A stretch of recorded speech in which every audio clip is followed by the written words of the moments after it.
indivisible Guilford County. My name is AJ Shuck. And together we're going to do a presentation called What is Project 2025 and Why Should You Care? Before we start, real quick, if you didn't notice on the way in, there are restrooms right here in this hallway, across from the water fountains. And because we will be recording this presentation, I'll please ask you to silence your cell phones if you haven't done that yet. We've passed out some notepads, little slips of paper. If you want to write down a question, there are some pens available here in the aisle, or ask a friend or a neighbor for one. There's pens, Nan has those. And lastly, we will have a handout for you to take home so you can remember some of this stuff and share it with a friend who has not been able to come to this. And that will be on the back table with information about invisible and refreshments.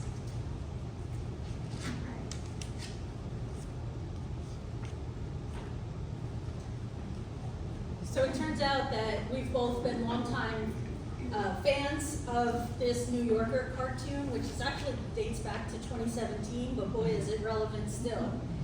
And we appreciate your willingness to show up and be well informed, despite the toll it can take on our psyche. So we hope that at the end of this hour, you will have learned some of the following. That you will know who the people are behind Project 2025, what they wrote and hope to accomplish, why they are focused on reducing some parts of the federal government while strengthening others, and why it's important for all of us to spread the word to as many people as we can and find ways to oppose this plan.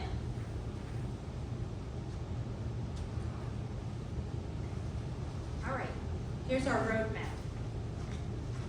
Our goal is to provide a top-down approach to explaining first what is Project 2025, who are some of the key people behind the strategies, and what are their goals. Now, we chose just a few departments to give you some concrete examples of what those intentions are. And please know that for every department or executive order that we picked, 5 others had to be cut. These plans absolutely affect every agency and operation of our federal government. And we would be here until 10 o'clock tonight if we tried to address them all. And we know that some of this information can be downright chilling, and we don't want to leave you here leaving today feeling despondent. So we will end with some examples of who is doing what and how you can be proactive and help inform people before November, before it's too late. Due to the time constraints and how much we want to share with you, we kindly ask you to hold your questions until the end. And that's when you think you'll remember that question, jot it down just in case, because there might be a lot of content between now and then. All right, is everybody ready? All right, let's get started. So part 1 is the bird's eye view, or the big picture. And I'm going to start by defining some terms, because they're not always used accurately and they can lead to confusion. So starting with the title, Project 2025, that's actually shorthand. The full term is Presidential Transition Project, and it has 4 components: policy, personnel, training, and a playbook. This is not the playbook. A lot of folks refer to this as the playbook. It is not. This is called the Mandate for Leadership, the Conservative Promise. It's published by the Heritage Foundation.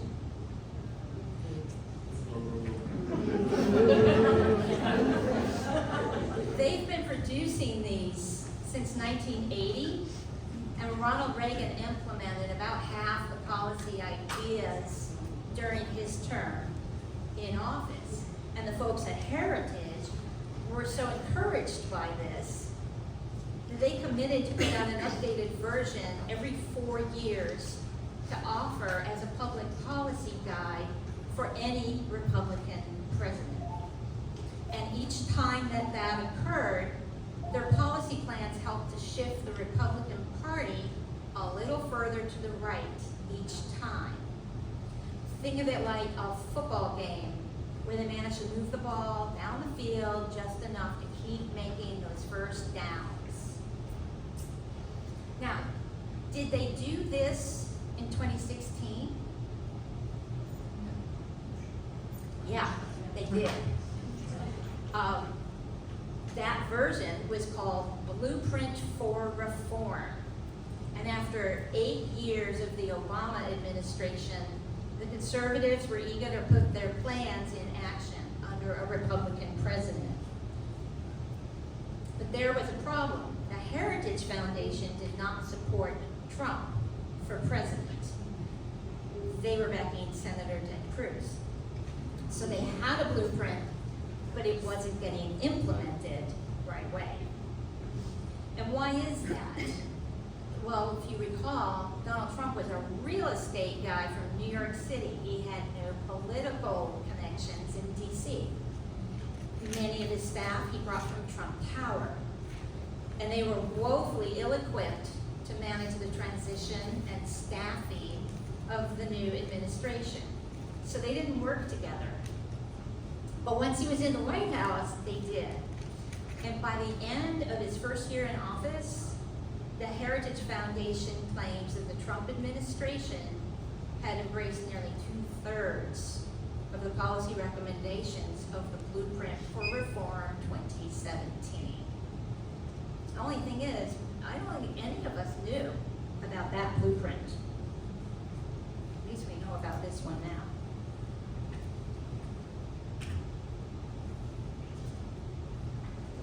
So if you look at these are some examples of things that were in the Blueprint for Reform, and you might remember them.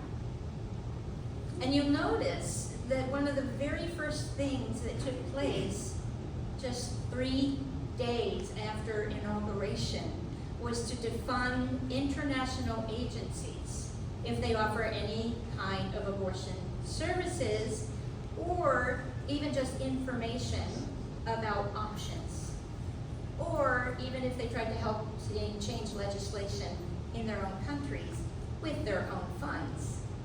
If they did that, the United States would pull its funding to those organizations. Now, you know that wasn't Trump's idea, right? Any more than focusing on transgender people was not his idea either. This is all part of the conservative culture war the right is waging. For the last two, though, of course, Trump was only too happy to announce major tax cuts for the wealthiest people and businesses. So there they saw eye to eye. Here are some more examples of Heritage getting its own goals met last time. Now, a lot of these actions are reactionary in nature, and many were designed to undo President Obama's accomplishments, along with any regulations that got in the way of big business. And since they got so much of their agenda accomplished, they're ready to push for more drastic changes than ever before.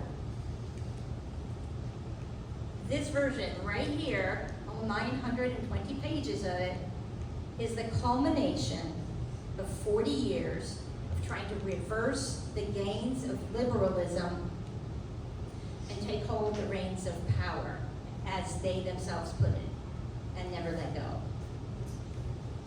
So now, to extend that football metaphor, they're not just making first downs. They're setting up for the final touchdown in the championship game, and this is their Hail Mary to go for it all. One thing I found, though, was interesting that didn't line up with the blueprint of 2017. Heritage wrote at that time, again, thinking Senator Ted Cruz would be the nominee. But in that book, they wrote, in order to defend Europe against Russia and deter Russian threats, the U.S. needs to reinvest in its relationship with European allies and insist that NATO focus on checking Russian aggression. And it outlines steps to embolden NATO and send a strong message to Russia. Now we know that was not a part of Trump's agenda. But look at which side changed its position for 2025. Heritage now calls for extremely limited involvement in NATO. And this shows us how far from its Reagan-esque roots the Heritage Foundation has moved, that they would now call for basically abandoning NATO and do nothing to deter Russian aggression. All right, I want to make 2 points with this slide. So there's a lot of emphasis that you hear on Trump plans to do X or Y or Z.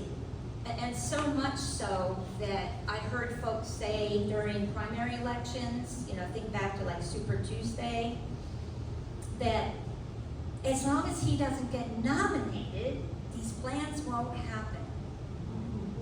But now he's going to be the nominee.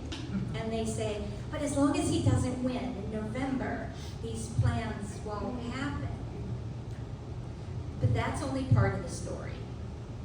We're already seeing exact elements of these policy changes getting implemented at state level, aren't we? Courtesy of the same masterminds who wrote the book. Think of the deep red states as proving grounds to enact some of these changes. These directors and managers and policy wonks were here long before Trump, and they will outlast him. And if they don't get this through in 2025, I assure you it's not going to disappear. Expect to see more changes at state level until they get their next chance at federal level. Second point, for months I've also heard and seen people worrying that hardly anyone knows about this thing. I maintain that plenty of people have been raising the alarm bell about it. It's just hard to reach everyone at the same time. Just look at the date on this headline from the Associated Press, August 2023. And for a right down the middle news outlet, they're not mincing words. Dismantle the government? So please help to reassure folks that just because they didn't hear about it until a few weeks ago, that doesn't mean it was buried. And frankly, I don't care when people first heard about it. I mostly care that they do, and that they take it seriously and help to tell others. And for all y'alls that have been sending me links to news articles, webinars, and podcasts, you know who you are. I thank you all because it shows you're taking it seriously and you are helping to spread the information far and wide.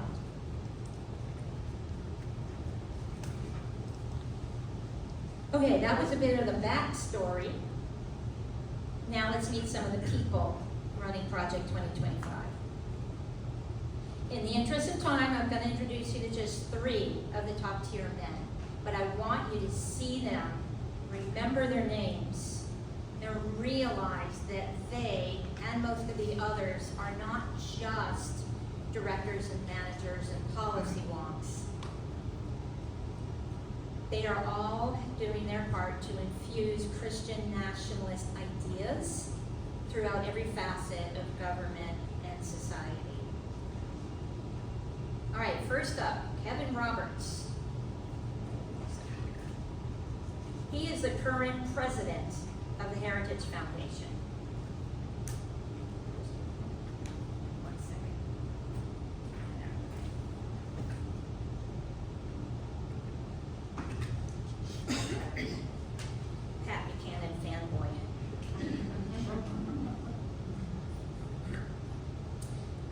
So he's the president now, but only since 2021. What was he doing before he went to Heritage?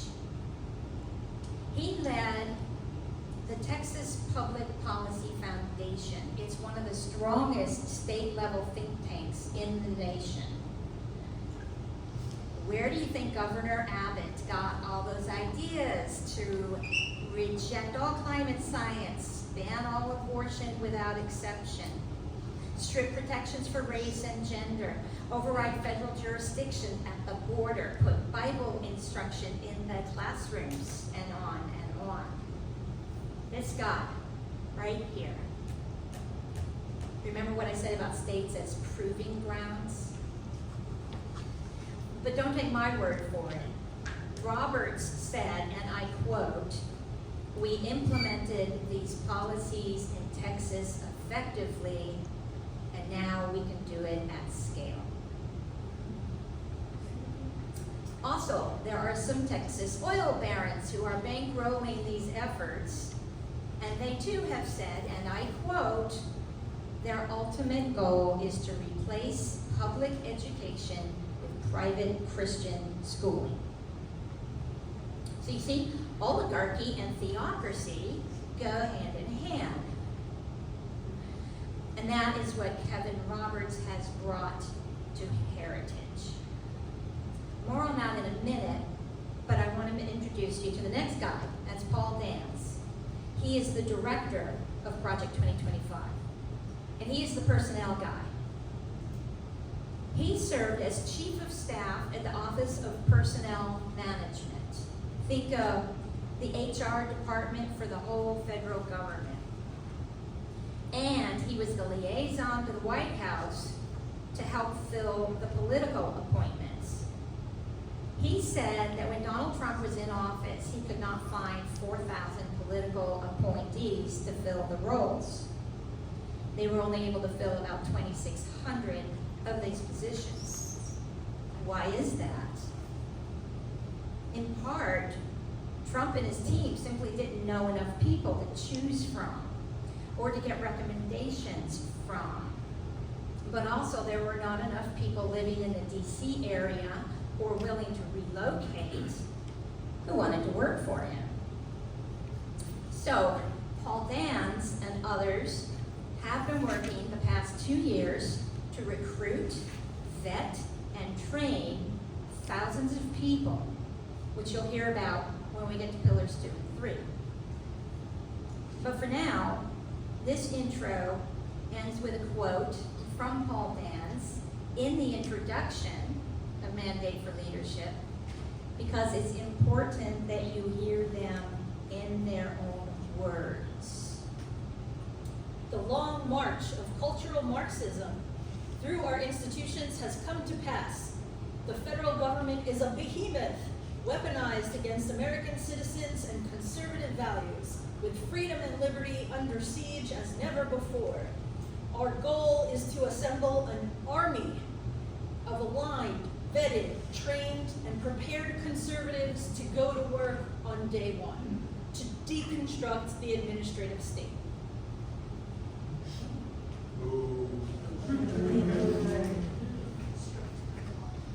Okay, one more. I'm going to talk about this guy so much that you will all pass the quiz with flying colors. I really want you to know who he is so you can alert other people. He is the proverbial man behind the curtain, puffing up the image of a great and powerful Oz. He is the ironically named Russell Vogt. I know it looks like Vought or Bought or Sought, but it's Vogt. He is a former lobbyist at Heritage. He worked for a number of congressmen, including Mike Pence, which is how he was identified for his next big role. He became the director of Office of Management and Budget. Do you know what that means? That made him a White House cabinet member in the Trump administration. He's the guy who helped write some of those executive orders that Trump used to do an end run around Congress. He was directly involved in freezing that security assistance to Ukraine in 2019. You know, the thing that led to Trump's first impeachment? It was Vought's budget office that held up that funding, even though it had been approved by Congress. Similarly, do you remember when Congress blocked additional funding for Trump's border wall in 2020? Because, you know, it turned out Mexico was not paying for it. It was Vought's budget office that redirected over $7 billion from military, construction projects, and counter-narcotics funding to build the wall instead. These are just two examples of something called impoundment authority, which we'll mention again in a bit. For now, let's keep going. The day Russell Vought's term ended in January 2021, that inauguration day, he started the Center for Renewing America. It is staffed by former Trump administration officials, and its sole purpose is to lay the groundwork for a second term. So, you know what this means? This means they have been working full-time for 3 years to be prepared to enact an extreme right-wing agenda on day one. And last but not least, this just in, he was just tapped to be the policy director for the Republican National Committee to help them write an actual policy platform this time around. And some of you may know they did not write one in 2020. So look for that on or before July 15th. He'll be writing it. In sum, Russell Vought knows how government works at the highest level of the executive branch. And he is determined to not just prune the branches, but to pull some of them out at the root. And replace them with what? Simply put, Project 2025 aims to put an Orthodox Christianity at the center of American government and society by turning a biblical worldview into federal law. Vought has very close ties with another senior Trump administration official named William Wolf. Oh, and when I say senior, William Wolf served as a Deputy Assistant Secretary of Defense at the Pentagon and a Director of Legislative Affairs at the State Department. Wolf recently collaborated on a manifesto which seeks to implement this Bible-based system of government. So this will be the last point in the big picture before we get into specifics in the book. But one last term, got to define those terms. It's important to understand what the term Christian nationalism actually means and does not mean. But like everything else you will see and hear today, it will be in their own words. Christian nationalism is a set of governing principles rooted in Scripture's teaching that Christ rules as supreme Lord and King of all creation, who has ordained civil magistrates with delegated authority to be under him over the people to order their ordained jurisdiction by punishing evil and promoting good for his own glory and the common good of the nation. Don't believe me? Here it is. This is a very real declaration for Christian nationalism. Now, this is not getting a lot of attention yet from mainstream media. And I'm sure these guys are fine with that. Like the playbook for the first 180 days, I imagine they need to keep some of these more extreme agenda items on the down low to keep the element of surprise.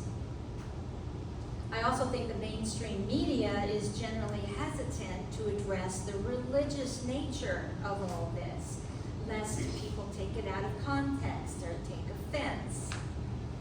But I think once people come to know about these documents and conferences, they'll understand that this is not about general faith, but about a political ideology. Speaking of documents and conferences, one more. This is real too. This is a screenshot I took. It's the program for an event that is called Theology of American Statecraft. Believe me now? This was held in the Dirksen Senate Office Building last September. Speakers included Congressman Chip Roy of Texas and the ever-present Russell Vought. So you can see the weaving of Christian nationalism in policymaking is very real and ongoing and throughout all levels of government, from the highest branches down to the school boards. And if your mind is starting to wander to a place called Gilead right about now, you're not alone. All right, so let's take a moment to pause and breathe.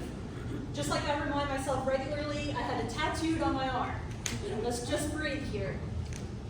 Now we're still looking at some of the big picture of this project, but coming into it with a mid-level view now, starting with the outline they refer to as the 4 pillars. As Karen mentioned at the very beginning, Project 2025 is built on 4 pillars: policy, personnel, training, and playbook. Most of what we want to tell you about comes under pillar 1, policy changes. But let's take a minute to briefly describe pillars 2 and 3. These 2 pillars for building the next administration are overseen by Paul Dance, the overall director of Project 2025, who we saw earlier. In his own words, his criteria for the personnel database they're building is, we want conservative warriors. My words for it are ideology over experience. But don't take our word for it. Here are some screenshots of the application. Do you agree with the following statements? The UN should have authority over the citizens or public policies of sovereign nations. The U.S. has the right to select immigrants based on country of origin. The education industry should be opened to increased competition through vouchers or tax credits for private schools. Life has a right to legal protection from conception to natural death. Do you agree here? The president should be able to advance his or her agenda through the bureaucracy without hindrance from unelected federal officials. The federal government should recognize only 2 unchanging sexes, male and female, as a matter of policy. The U.S. should impose tariffs with the goal of bringing back manufacturing jobs, even if these tariffs result in higher consumer prices. So, under Pillar 2, we have what some people are calling a right-wing LinkedIn. You can see that they're actively recruiting people based as much on ideology and loyalty as any kind of real job qualifications. But that's fine, because they can train their new staffers themselves. Under pillar number 3 is training. They now have a series of online courses they call the Presidential Administrative Academy to get these loyalists and all political appointees ready to implement the right-wing agenda. Go team! All right, so that's it for pillars 2 and 3, personnel and training. Now we're going to spend a lot more time on pillar 1, policy. What changes do they want to make, and how do they expect them to happen? Let's start with looking at the themes that occur most throughout this 900-page policy guide. It's important enough that we want you to see it on the slide and hear it. The writers of these chapters seem to all share the same fever dream of fighting a culture war they've created themselves. Their 3 primary targets are issues related to race, gender, and reproductive rights. Note that the term DEI is mentioned 39 times in this lovely tune here.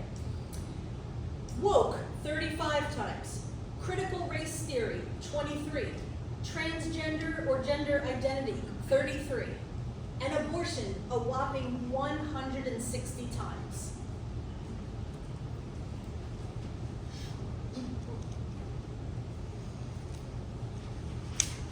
As for how they expect to get these changes made, we need to start with the overarching policy change that will affect everything. It is called unitary executive theory, and it holds that the President of the United States possesses the power to control the entire federal executive branch, and it reduces the checks and balances from the other branches. This is why you hear so many talking about authoritarian control, about Trump becoming a dictator, etc. This is not an exaggeration. It is based on very real and specific plans to consolidate more power in the hands of the president. This is not happening in secret either. Look at just two examples here from 2021 and 2023 from a constitutional law scholar and from reporting at the New York Times. Dr. Dreesen wrote, "This would allow the president to remove agency heads for political reasons, and it provides a pathway to autocracy." This is the same legal maneuver used by the likes of Viktor Orban of Hungary and Recep Erdogan of Turkey to become autocrats. Now, is this reaching average Americans? Do they know? Do they care? Or when they hear things like constitutional law and the unitary executive theory, do their eyes just kind of glaze over? Maybe if they knew how critical this piece is to convert a democracy to a dictatorship, they might sit up and pay attention. At the same time they expand the power of the president, they plan to decrease the power of everything and everyone else in the executive branch. In the introduction, Paul Dance made it crystal clear that their major goal is to deconstruct the administrative state. But what does that mean? Why do they want to do it? And how do they propose going about doing it? They think government is too big and that it has too many agencies in the executive branch that aren't run by elected officials. It's because it's a big country of 330 million people, and there's a lot of moving parts to manage. They want to dismantle agencies, period. How do you do that? Find a legal theory to fit your goal, claim it's based on the Constitution, and take your wrecking ball to it. For those that are not eliminated but are reduced in size and scope, they also want to change policies to fit a far-right worldview. How to make that part happen? Install tens of thousands of people into the civil service who will do the president's bidding to get this done. Which means the loyalty test and the application and hiring process is more important than qualifications, which we just saw in Pillars 2 and 3. Now there are 15 departments in the executive branch with dozens of agencies. I'm going to focus on health and human services and education because they have a lot of direct impact on people's everyday lives. All right, so who's this smarmy looking guy? And why do we care? I'm sorry, I just can't help it. Who is Roger Severino? And why should you care that he oversaw the writing of this chapter? He is Vice President of Domestic Policy at Heritage. He was the Director of the Office of Civil Rights at Health and Human Services for the whole Trump term, 2017 to 2021. While in this role, he set up the government's first division dedicated exclusively to protecting one's, quote, freedom of religion and conscience, or as some of us call it, the right to discriminate. And he went to town removing non-discrimination protections under the ACA, specifically for LGBTQ patients. This allowed healthcare providers to deny care based on a patient's sexuality or gender identity. He did it once, you know he'll do it again. By the way, Roger's wife is a person worth knowing too. Carrie Saravino is a former law clerk to everyone's favorite Supreme Court Justice, Clarence Thomas. And she is now the president of Judicial Crisis Network, a group that was active in North Carolina's Supreme Court elections. They are Christian nationalists. Chapter 14 in this manual devotes more than 50 pages to recommended changes for the Department of Health and Human Services, or DHHS. The beginning paragraph claims the mission of DHHS has shifted under President Biden to, quote, promoting equity in everything we do for the sake of populations sharing a particular characteristic, such as race, sexuality, and gender identity. This was a bad thing. It also alleges that due to DHHS having, quote, lost its way, U.S. life expectancy continued to drop after the pandemic, noting a statistic appealing to its audience that, quote, white populations alone lost 7% of their expected lifespan in just 1 year, though never clearly ties this to health and human services. Okay, so we're going to look at the 5 broad goals that Roger Severino lays out. Goal number 1 asserts that human life begins from the moment of conception, that people should have greater religious-based freedom of conscience protections and bodily integrity. Can you guess what that means? It means eliminate all notions of gender identity and maintain laws based on 2 biological sexes, period. Yes, that's all under Goal 1. Goal 2 calls for, quote, robust and free competition in providing health care that is, quote, patient-centered and market-based, because capitalism. It wants states to be the primary regulators of the medical profession, and that the federal government should not restrict providers' ability to discharge from their own responsibilities, which I read as refusing to provide care for moral reasons when a patient wants an abortion or gender-affirming care or anything else that providers disagree with. Now there should be an asterisk next to goal number 3, as of course they're talking about heterosexual married families. This goal calls for repeals to current policies that they claim focus on LGBTQ equity, subsidizing single motherhood, and disincentivizing work. Goal 4 starts by alleging that the COVID-19 pandemic, quote, demonstrated how catastrophic a micromanaging, misinformed, centralized, and politicized federal government can be. I'm sorry, isn't that what this 920-page manifesto will create? This goal's description in the book is really more a rail against Anthony Fauci, who is named, and less about what they want, other than no lockdowns or mask or vaccine mandates.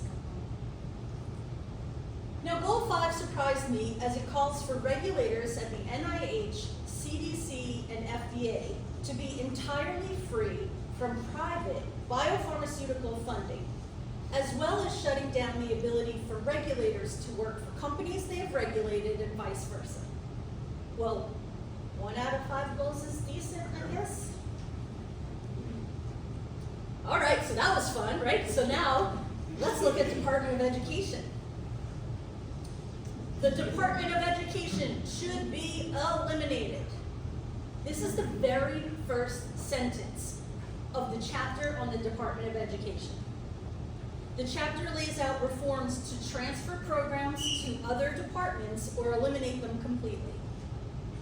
They want to follow a plan by a man named Milton Friedman from way back in 1955, in which education is publicly funded, but educational decisions are made by families. This is the origin story of the voucher system, we see operating here in North Carolina today that takes money straight out of the public school funds and lets parents use it for private and parochial school tuition. It's also worth noting that Friedman's plan was written a year after the Brown versus Board of Education decision, which called for integrating the schools. Just see what's happening in mostly southern states with regards to school voucher programs, and you get a taste of what they want to implement at scale. Now here are 3 of the 7 core principles guiding this chapter. Restore state and local control over educational funding.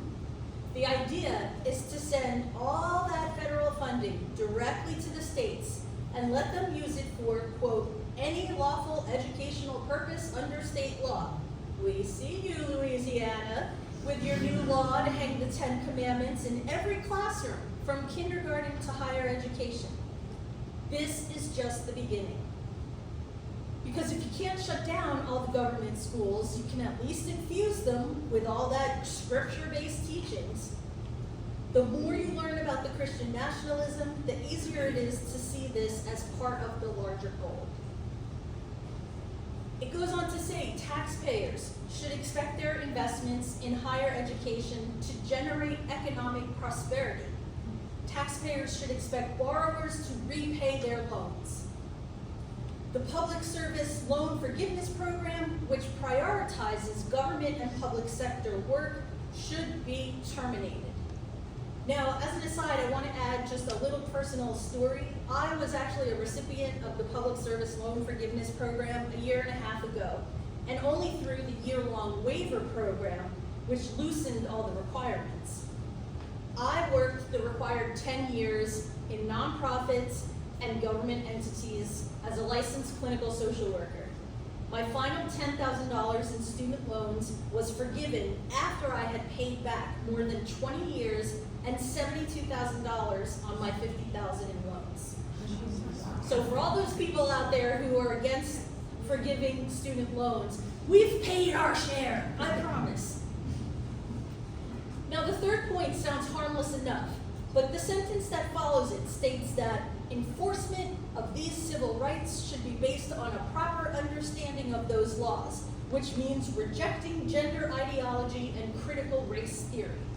Once again, make discrimination legal. Now, the last slide about education. These are other priorities to be addressed, and yet they are similar to the core principles and the goals already stated elsewhere in the chapter. It all seems to boil down to 1, don't talk about race. 2, don't talk about gender. 3, don't talk about Bruno. Oh no, wait, I mean 3, talk about the Bible. 4, defund wokeism. Regarding the 4th point about eliminating CRT, I don't know about you, but I'm not sure I can think of a time when so-called color blindness was the value that held communities together. Now, these are just a tiny fraction of things addressed in this big manual. What are some of the impacts we might expect to see in everyday life if these things get implemented? I think one of the big surprises for a lot of people is the constant emphasis put on a faith-based system of government. Here's an example of that in a section about COVID policies. They're still big mad about the lockdown in 2020. On page 453, in arguing against CDC lockdown mandates, it states, quote, how much risk mitigation is worth the price of shutting down churches on the holiest day of the Christian calendar, as was done in 2020? What is the proper balance of lives saved versus souls saved?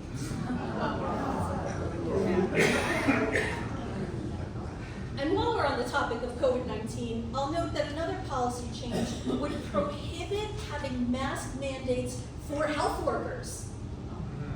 Yep, that's on page 475, and I wish we were making that up, but we're not.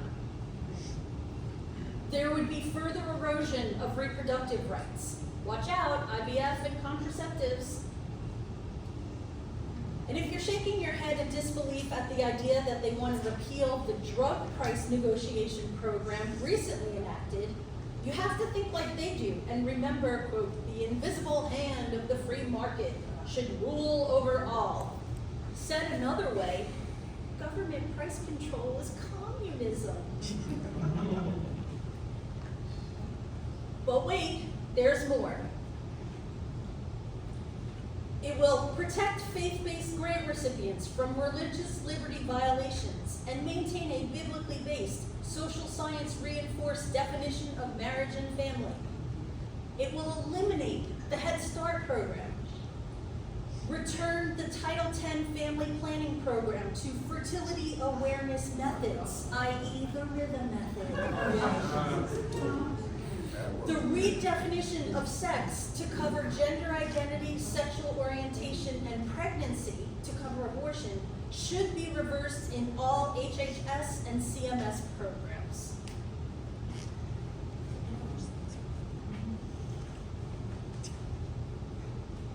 Isn't this fun?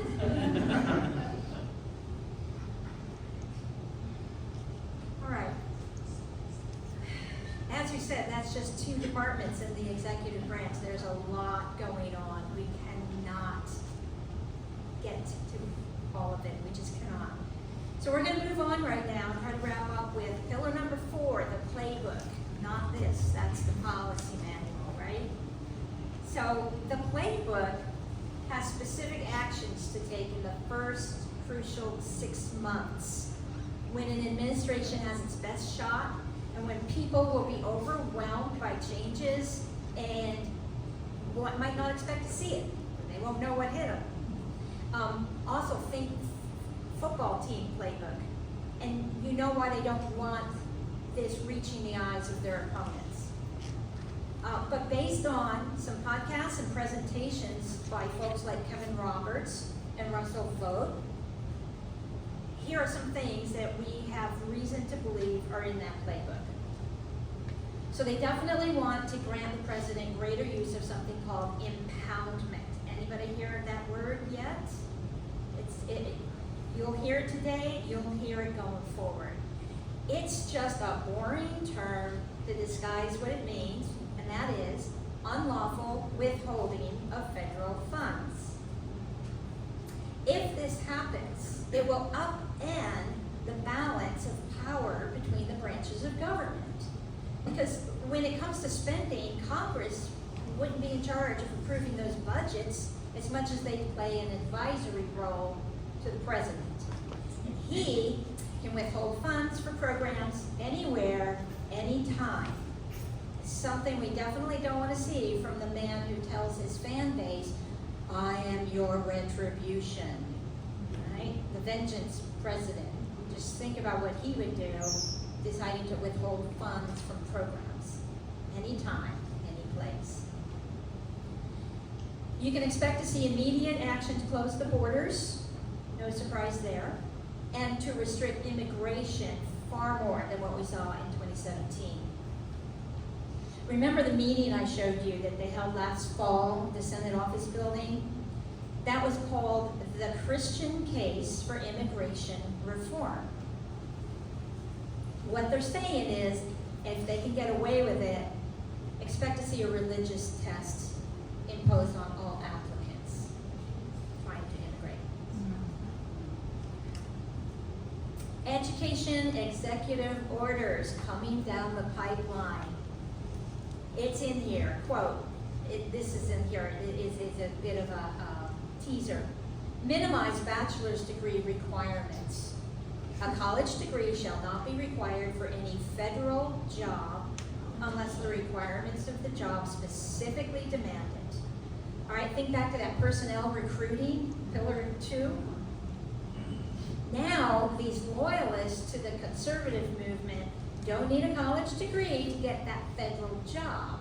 Because why? Because it's all about ideology over experience. Expect to see a lot of what they call pause and review. So know that term. Pause and review to perform an accounting of how federal programs are funding. do what? Spread DEI, CRT, and gender ideology. Expect lots of funding to be cut off. They'll pause it, they'll review it, and they'll likely cut it when they find the legal means to do so. But again, what you're hearing is the obsession with race and gender permeates everything. And finally, they are already working on a system to remove the independence of the Department of Justice. Everything from the role of the Attorney General to the FBI. Actively in the works. All right, I'm going to let you have a look at this list. I'm not going to read it out. You'll no doubt recognize most of these international organizations. They are all listed in here as ones that a Republican administration will plan to withdraw from. Expect this to start in the first 180 days. Also, please understand that Trump withdrew us from several of these organizations. You might remember that, withdrawing from the Iran nuclear deal, the Paris Climate Agreement. UNESCO, because they're against education and science and cultural exchange. That happened. That will happen again. Other programs, they want to eliminate. And it's amazing, but you go through the list and when you start to see that trend again, going through looking at all the programs and language and funding, anything pertaining to DEI and CRT, abortion services, transgender health care.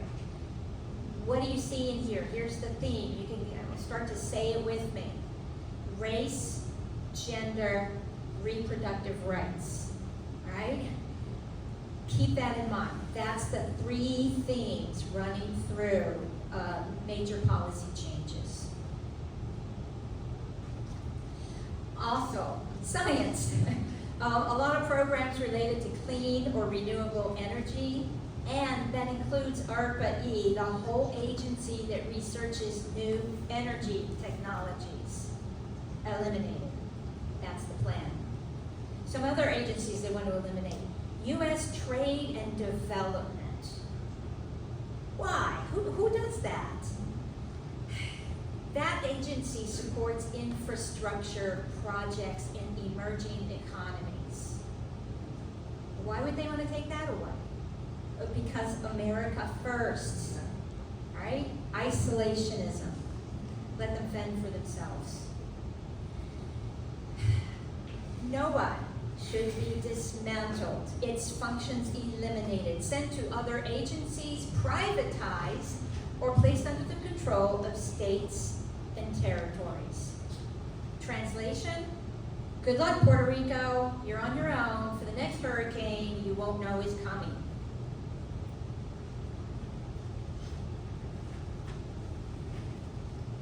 All right, so we started out with learning objectives. Here are some takeaways that we want you to think about in terms of what we covered about the details for plans, policy, training, and personnel in Project 2025. As we begin to wrap up, let's move back to the big picture mode for a minute and look at 4 takeaways from our presentation. It's not just Trump, but he is poised to help enact this agenda, and this will outlast him. Very intelligent minds have thought this through step by step across all elements of the federal government. All is infused with Christian nationalism to have scripture-based law in every aspect of our lives and governance. And the 3 main targets throughout are race, gender, reproductive rights. Okay, so now we know a bit about the plans to dismantle the deep state and drain the swamp and let the theocrats make the rules instead. Whether we call this vision a theocracy, an autocracy, or an oligarchy, make no mistake, it is not a vision of democracy. So what do we do about it? We start by informing as many people as we can through as wide a variety of means as we can. Because you can't counter something you don't know about. And the better informed you are, the better the strategies become. So my best recommendation for you to stay informed is to bookmark this site. And I'll have this information available for you right afterwards. This is protectdemocracy.org. And if you recognize even one name in this list of advisors, your confidence level should have just gone up. This is where the experts are hanging out. And it's very encouraging to know they're on the job. I'm going to start with policy advisor Ben Radersdorf, who writes for Protect Democracy. His latest article is called Beware the Boring and Bureaucratic. He explains that democracies tend to die not at the barrel of a gun, but at the stroke of a pen. And that a modern day dictator is more likely to gain power through an election, not a military coup. So all these terms like unitary executive theory and Schedule F, civil service reform, may sound boring and bureaucratic, but boy, are they ever important. Also, because they're boring and bureaucratic, guess who's not covering them very well? Mainstream media, with its brief clips and surface level news and its focus on the sensational. And the media will continue to cover the outrageous things. We know this. So let's do our part to show people the strategy behind the boring details that could topple our democratic institutions. Who else? Who else is doing what? All right, well, of course, I have to give a shout out to Indivisible. It has launched a new project called Project 2024, Majority Over MAGA. It's a nationwide program rooted in local indivisible groups across the country. And it offers a simple new strategy for voter engagement called Neighbor to Neighbor.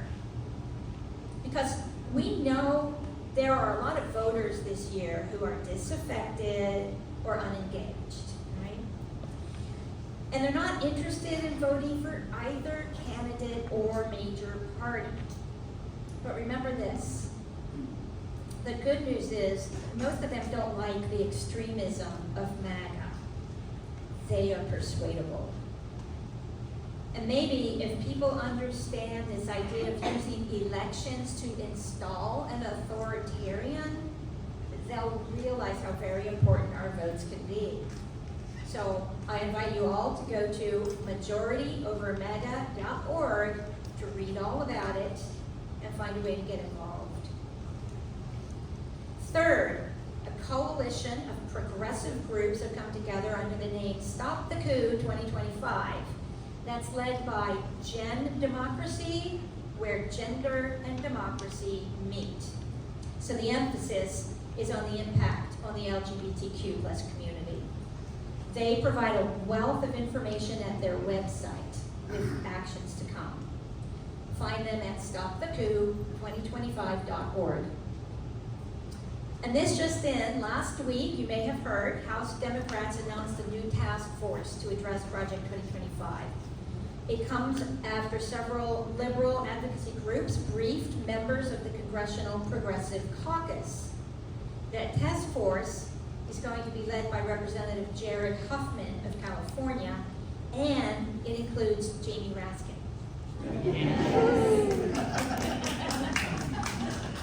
Here's a quote from Jared Huffman.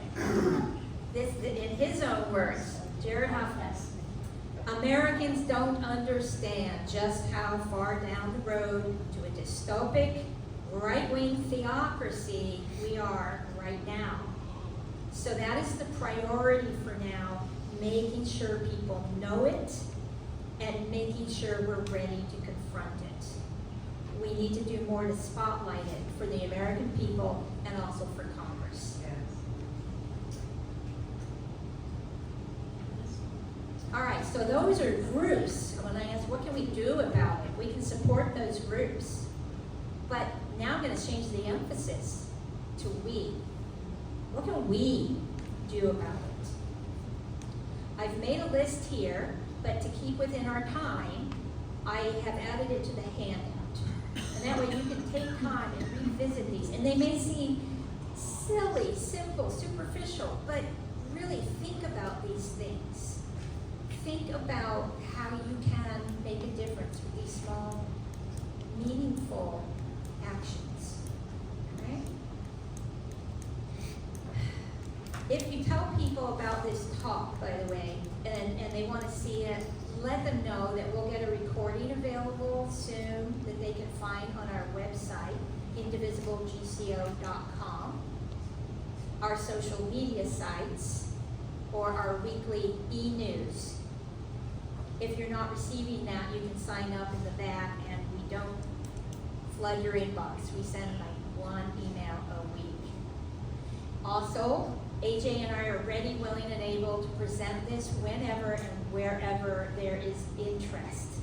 So take those handouts, share them with people, and spread the word.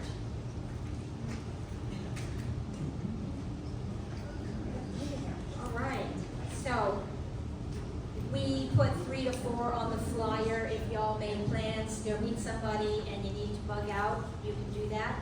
We are happy to stay and take some questions and answers, have some discussion. There's refreshments in the back, and the handouts are also on the back table, along with information about Indivisible, Guilford County, and ways to get involved.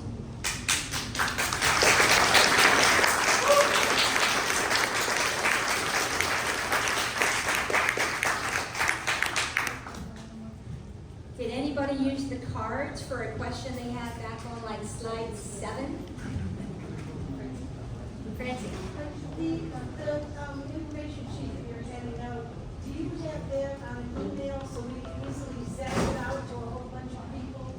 Any of the handout? We haven't yet, we just finished it yesterday, but we can certainly do that. The question is, will the handout be available electronically?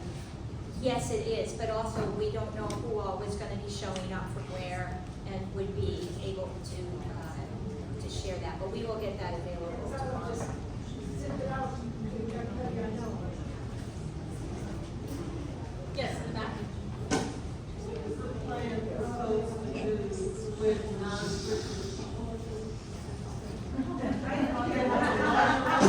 The question is, what does the plan to do with non-Christian people? Excellent question. What does the plan? That's one answer we have from the front. Yeah, it doesn't actually address that because I think it's just assuming we're all going to convert or something. Oh, thank you. But it doesn't even address that. It's kind of this assumption that we're all going to love it and go along with it. Yeah, pretty much that. Somebody wrote, wanting to know some specifics regarding policies related to Social Security, Medicare, and IRS. I can speak to Medicare because that was in the DHHS chapter that I read, and it's all about privatizing or eliminating. We did not address the IRS, so we're going to have to skip that one. And Social Security is remarkably, it's kind of another one like NATO. Folks aren't agreeing on that, and I think also it's one that can jeopardize the election and re-election prospects of too many members of Congress. They're not talking about that. Yeah. Question about it.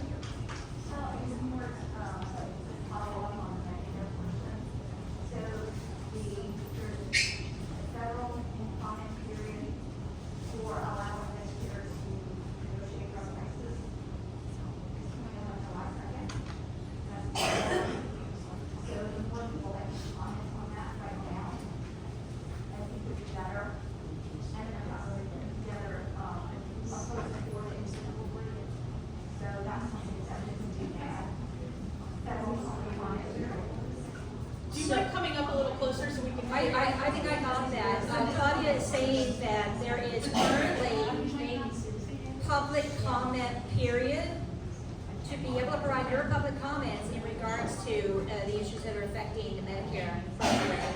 And that is going through July 2nd. So TikTok. Deadline is July 2nd. And where can people make their comments? Yeah. So we'll be sharing that information through our usual channels, social media, and our weekly e-news sites.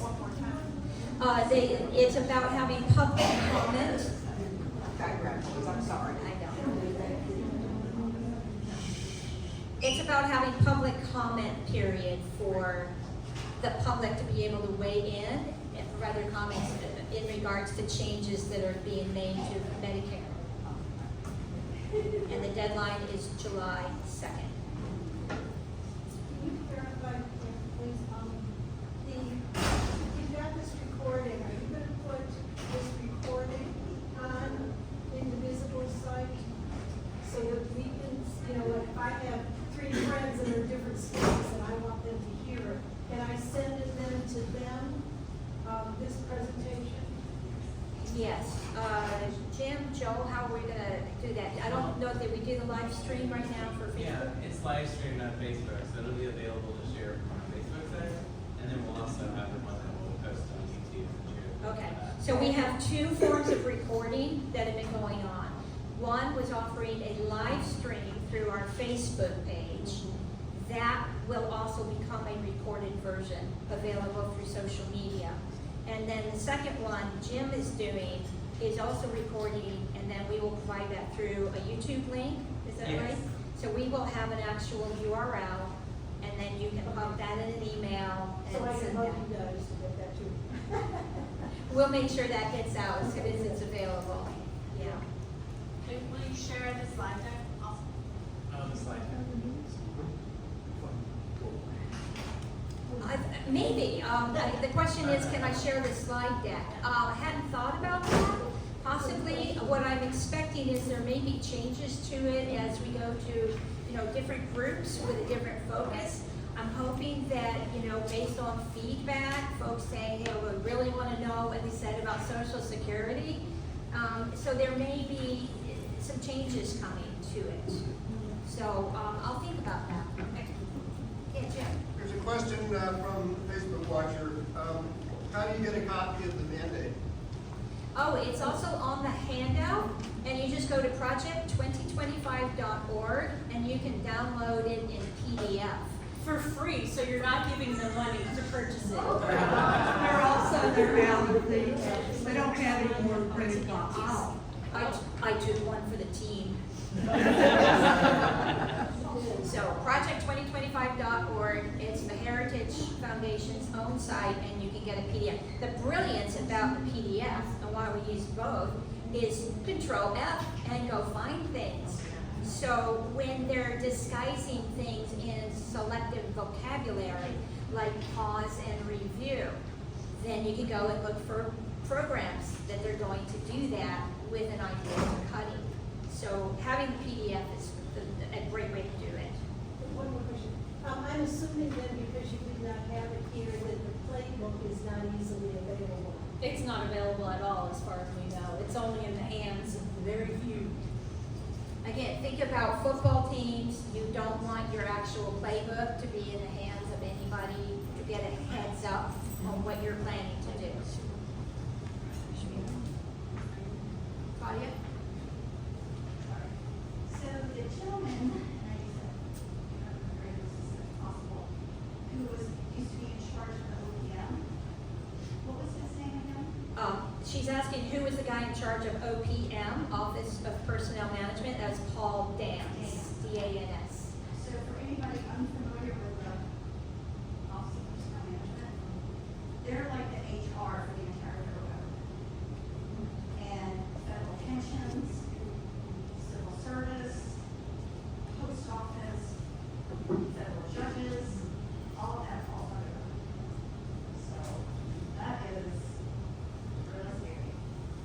And the science, it's remarkable how many of the different science-related programs they're looking to dismantle and send folks And then away. I saw the one about veterans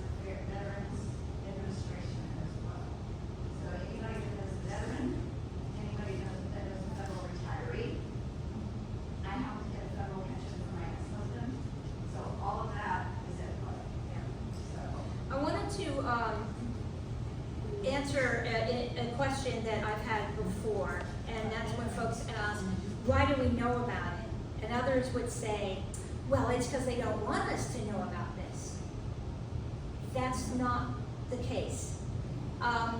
There was a time last summer when they were trying to keep it under wraps, that they changed their own strategy.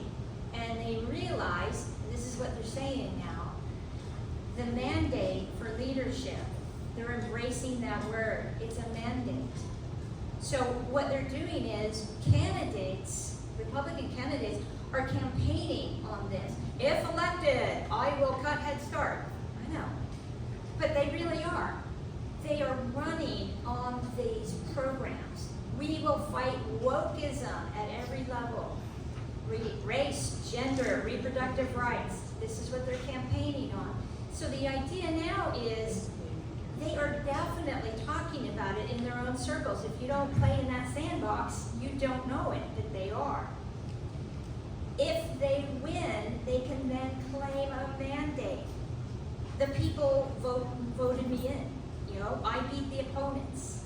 So clearly, we have the mandate from the people to implement these ideas. So just be aware of that. They are talking very openly about it in their own circles. Mandates once they gerrymander in order to get it. And it secures it. Any other questions? So let's say Trump doesn't win, we hope, right? This is not just gonna go away, is it? No, they'll come up with, they'll revise, they'll tweak it a little bit for the next election, but they've been doing this for over 20 years, they'll keep doing it. Also, the thing about the proving grounds. Kevin Roberts in Texas, you saw what just happened in Louisiana, Oklahoma, they're in Florida. There's a lot of states, and they are very concerted. There's also a new group called NACL, like the salt. NACL is the National Association of Christian Lawyers, the salt and the light of the earth. And they are the ones making the model legislation to put Christianity back into the public schools, to take the money through vouchers and send them to parochial schools. So there's a lot of other groups that are working very effectively, and we would see more of that if there weren't, a balance of Democrats voting down some of those bills. But that's what's happening. As I said, you're going to see it a lot more at state level until they can see it at federal level when they get another shot. But, I don't think it would hurt for those of us that the desire is to send some more this kind of information out to our legislators. They may have heard about it, they may know what's going on, but we have to give them a push to start fighting it and talking about it on their steps and on their. All right, Francie made a really good point, and that is, we can't just assume that our representatives know about all this. There's a lot of there. And also, they want to go with what other people, their constituents, care about. I can give you an example from when I was in Virginia. Senator Mark Warner instructed his staffers, you don't have to take down every detail of the messages you get, in person, email, by phone, but you can do tick marks. How many people have been addressing Ukraine, right? Gaza, Social Security, abortion rights, whatever it is, I want to see numbers. And when it reaches a certain threshold, then he's like, all right, it's on my radar now. What's going on that so many people are contacting me about this? That's how it was decided what would be brought to his attention. So it's a really great point. Don't assume they know. Let them know you know, and you care, and you want them to be doing something about it, like go join Jared Huffman's task force, or set up a state level task force. Yes? It appalls me that people that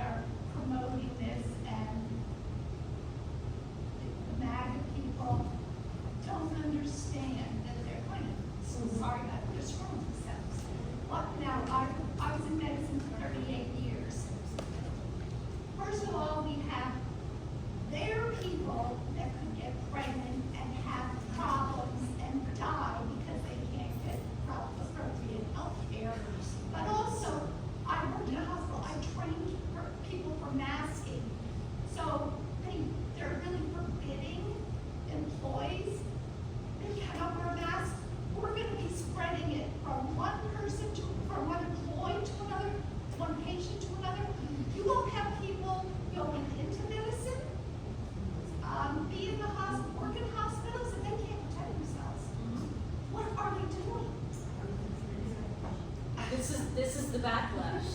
They don't understand science. There's two different things there. I think in the first one, and maybe the second too, you can come back to, again, you have to think like they do. That backlash against government imposition. If you work for Wake Forest and it wants to put masking protocols in place, great.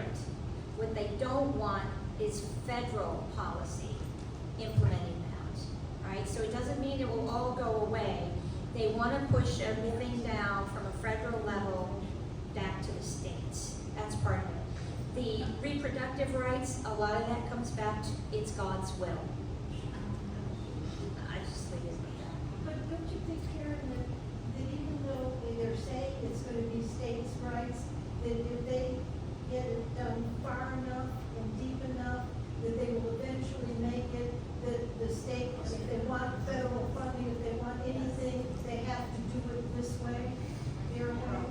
Sure, we've seen that using the federal for speed limits, right? For getting funding to pave your roads, you must do these things. And that's always been a maneuver, a little arm twisting.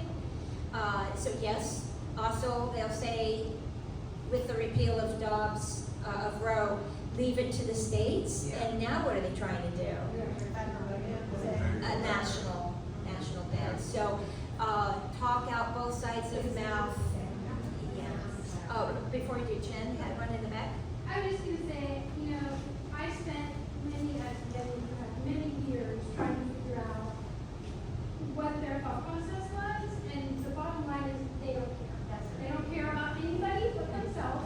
So the sooner that you can get to that, which I feel is just recent for me, the sooner you can get over that hump. My husband would laugh at me because every time I say, well, that doesn't even make sense. Like, none of it makes sense. You gotta get over that hump, that they don't care, and that they don't make sense, and then go. So one of the links that somebody just sent me, I don't watch TV and I would have missed it. Kevin Roberts was on MSNBC yesterday. Some of you saw that? Yeah, and so I watched the link and went, oh, this is excellent. You know why? Because you can hear him yourself and you go, wait, what? How does he think? I mean, he's one of the smart guys in the room, right? He is a true believer. And you will feel that, you will get that if you watch these guys. So do pay attention when you get a chance to hear them. It might help a little bit. They are true believers. Lisa, you forgot. Okay, I'm working with people right now. We're doing a lot of postcarding, but I know there's a lot, I'm another person doing postcard, I'm sure you are too.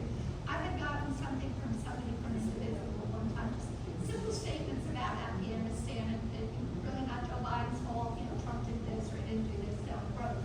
Do you have postcard bulletins for 2025, something that we can just make an impact on postcard? No, but we will. It's just so hard trying to whittle this down I to know. a postcard. I know to know that there are reproduction, voting rights, the economy, it's not Joe Biden, it's the whole world post-COVID. He's just like, Obama came in at the worst possible time, he spent 8 years building up the economy. This is, I can't say Trump screwed it up, it was COVID, but it's a Democrat coming in and getting things back on track. And I think we have to stress that. I have one thought on where you can find snippets like that. The messaging team in Indivisible is really trying to step up the messaging between now and And I can talk to somebody. every day, every day, many Facebook posts are there. A lot of the things you just said, you can pull straight from those posts. And I don't know if everybody can access saved posts, but we're trying to find a way where we'll save them, and if you need ideas, you can do some posts. But follow the Facebook page, and we're covering finding ways to get the word out when you have things like this and you need to condense it so you can share it when you're postcarding or canvassing. Indivisible has teamed with the Guilford County Democratic Party, is working every day on messaging. And there is a lot of content, and it's only going to increase as we get closer, right, to the conventions, the nominations, and when people actually start paying attention. Remember, all y'all in this room, I would say probably swim in the deep end of the politics world, right? The other people, they don't even have their toes in the water yet. That won't happen until like September. So there's a lot happening right now to build the content for messaging, and we just got to keep that push all the way through. You know, and I didn't hear all of you say, but it would be really helpful to be able to go to the site and get a message about a certain topic that pertains to all of this, and that I can then copy, paste, and send out to other people. So they were saying the Indivisible Facebook page is I what's don't do putting it. Facebook, everybody does Facebook. No, it's not the only place. Some folks have gone on there who don't do Facebook, but they got on because of political messaging, because that's one of their things. You can absolutely do that by email. The handout will have these sites, and if you go to the Stop the Coup, it's focused primarily on LGBTQ issues, right? So you go to that one, they will have those takeaways. Go to Mark Elias. Just very easily zap out to, you know, a lot of people. Yeah. Protect Democracy has that. Indivisible has that. It's out there. It's just, there's a lot of moving parts, and it's hard to get it all and condense it. As you saw, we tried our best to squeeze this into 45 minutes and said, no,